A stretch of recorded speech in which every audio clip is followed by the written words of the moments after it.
India के banking history में एक ऐसा स्कैम हुआ जिसमें चोर बैंक के लॉकर तोड़कर पैसे नहीं ले गए, बल्कि सिस्टम को ही हैक करके 13,000 करोड़ रुपए उड़ा दिए। और जब तक बैंक को पता चला तब तक मास्टरमाइंड देश छोड़कर भाग चुके थे। हेलो दोस्तों, हमारे चैनल बागी इन वंडरलैंड में आपका स्वागत है। वीडियो पसंद आए तो एक लाइक ज़रूर कीजिएगा और अपने दोस्तों के साथ ये ज़रूर शेयर कीजिएगा। चलिए अब चलते हैं वीडियो के टॉपिक पे। ये स्टोरी इंडिया के सबसे बड़े फाइनेंशियल स्कैंडल्स में से एक है, Punjab national bank fraud case. इसका मेन कैरेक्टर था डायमंड बिजनेसमैन नीरव मोदी। चलिए इनके बैकग्राउंड को लेकर एस्केप तक की पूरी कहानी समझते हैं। बचपन और फैमिली बैकग्राउंड। नीरव मोदी का जन्म 1971 में एंटवर्प में हुआ था। ये शहर दुनिया के सबसे बड़े डायमंड ट्रेडिंग हब्स में से एक माना जाता है। नीरव एक डायमंड ट्रेडिंग फैमिली से बिलोंग करते थे। उनके फादर भी डायमंड बिजनेस में थे। बचपन से ही उनका एनवायरनमेंट डायमंड ट्रेडिंग और इंटरनेशनल डील्स के बीच रहा था। बाद में उनका परिवार मुंबई शिफ्ट हो गया, जहां से उनकी रियल बिजनेस जर्नी शुरू हुई। बिजनेस में एंट्री। यंग एज में ही नीरव मोदी ने अपने अंकल मेहुल चौकसी के साथ काम करना शुरू किया। मेहुल चौकसी एक बड़े ज्वेलर थे जिनकी कंपनी थी गीतांजलि ग्रुप।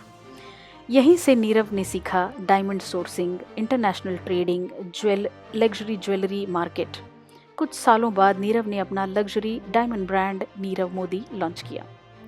उसके ज्वेलरी स्टोर्स दुनिया के बड़े सिटीज़ में खोले गए। New York city, Hong Kong, Dubai.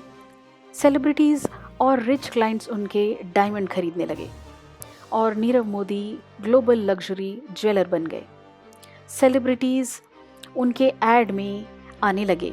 Hollywood celebrities भी अपीयर होने लगे। इस वजह से लोगों को उस पर और ज़्यादा ट्रस्ट हो गया। प्रॉब्लम कहाँ से शुरू हुई? लग्जरी डायमंड बिजनेस में एक प्रॉब्लम होती है, बहुत ज़्यादा कैपिटल चाहिए इंटरनेशनल ट्रेड में, रॉ डायमंड्स खरीदने में, ज्वेलरी मैन्युफैक्चर करने में, फॉरेन मार्केट्स में सेल करने के लिए। इन सब के लिए मैसिव बैंक क्रेडिट चाहिए होता है। इसी स्टेज पर नीरव मोदी ने यूज़ किया पंजाब नेशनल बैंक। 2011 में नीरव मोदी की कंपनीज को इंटरनेशनल डायमंड ट्रेड के लिए बहुत बड़े लोन्स चाहिए थे।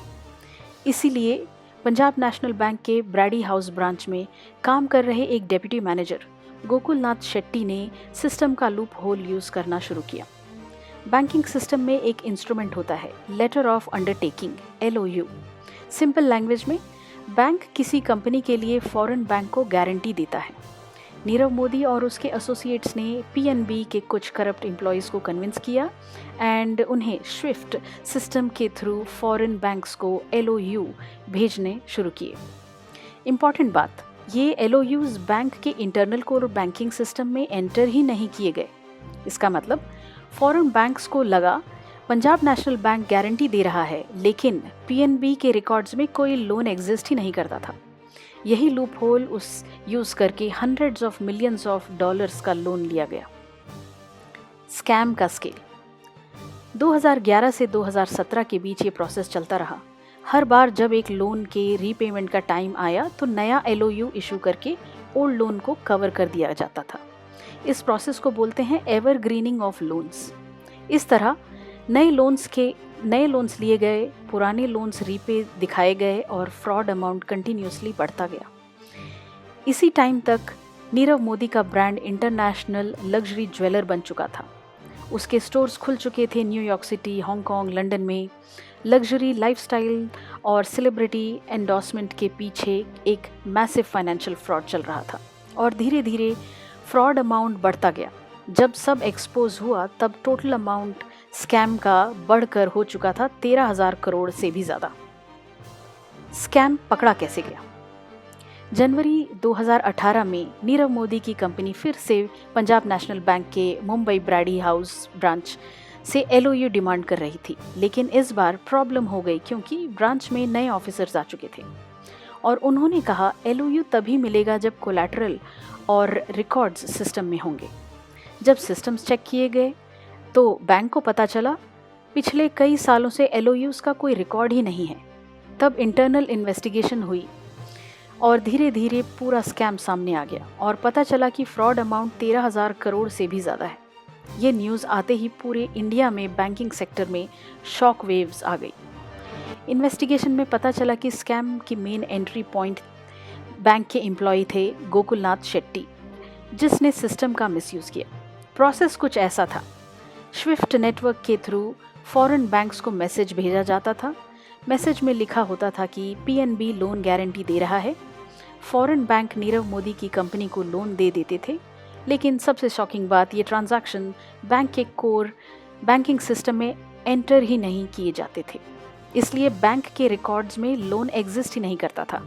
और हैरानी की बात, गोकुलनाथ शेट्टी रिटायर होने के बाद भी सिस्टम एक्सेस और प्रोसेस का मिसयूज कुछ टाइम तक चलता रहा।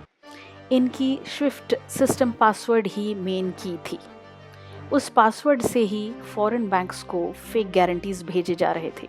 फेक एलओयू के थ्रू नीरव मोदी को इजी फॉरेन क्रेडिट मिल रहा था, और कोलैटरल और प्रॉपर अप्रूवल के साथ।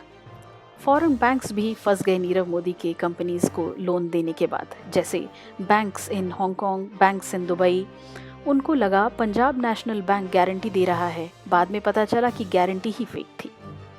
इन्वेस्टिगेटर्स ने डिस्कवर किया कि पैसे मल्टीपल शेल कंपनीज के थ्रू सर्कुलेट हो रहे थे। इस मनी ट्रेल ट्रैक को करने में बहुत मुश्किल हो गई। एस्केप। इन्वेस्टिगेशन शुरू होने के कुछ ही दिन पहले नीरव मोदी इंडिया छोड़कर फॉरेन कंट्रीज निकल गए। रिपोर्टर्स के मुताबिक वो जनवरी 2018 में इंडिया से निकल गए थे। नीरव मोदी के साथ इन्वॉल्व थे उनके अंकल मेहुल चौकसी। स्कैम एक्सपोज होने के बाद वो एंटीगुआ बारबुडा चले गए और वहाँ की सिटीजन ले ली।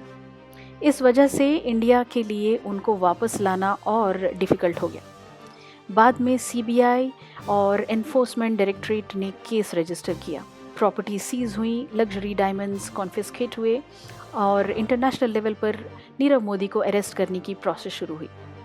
2019 में नीरव मोदी को लंदन में लोकेट किया गया, फिर यूके पुलिस ने अरेस्ट किया। तब से वो यूके जेल में हैं। तब से इंडिया उसके एक्स्ट्राडिशन के लिए लीगल बैटल लड़ रही है। अरेस्ट होने के पहले नीरव मोदी लंदन में एक लग्जरी अपार्टमेंट में रह रहे थे। मीडिया रिपोर्ट्स में आया कि वो वहाँ नए डायमंड बिजनेस की प्लान्स कर रहे थे और प्लास्टिक सर्जरी भी करने के प्लान में थे। ये केस आज भी इंडिया के बिगेस्ट फाइनेंशियल क्राइम एग्जाम्पल्स में से एक माना जाता है। Closing statement. इस कहानी में ना बंदूक चली, ना बैंक का लॉकर तोड़ा गया, फिर भी 13,000 करोड़ हवा हो गए। बैंक रॉबरी सिर्फ मास्क और बंदूक से नहीं होती, कभी कभी सिस्टम के लूप होल से भी करोड़ के पैसे गायब हो जाते हैं। और नीरव मोदी का केस इस बात का प्रूफ है कि सबसे बड़ी चोरी वो नहीं होती जो बैंक तोड़कर की जाती है, बल्कि वो होती है जो बैंक के अंदर बैठकर सिस्टम को ही तोड़ दे। क्योंकि कभी कभी सबसे बड़ी रॉबरी मास्क पहनकर नहीं, सूट और टाई पहनकर होती है। तो दोस्तों, अगर आपको ये वीडियो पसंद आई तो ज़रूर लाइक करिएगा और चैनल को ज़रूर सब्सक्राइब कर दीजिएगा। फिर मिलते हैं एक और स्टोरी में। तब तक के लिए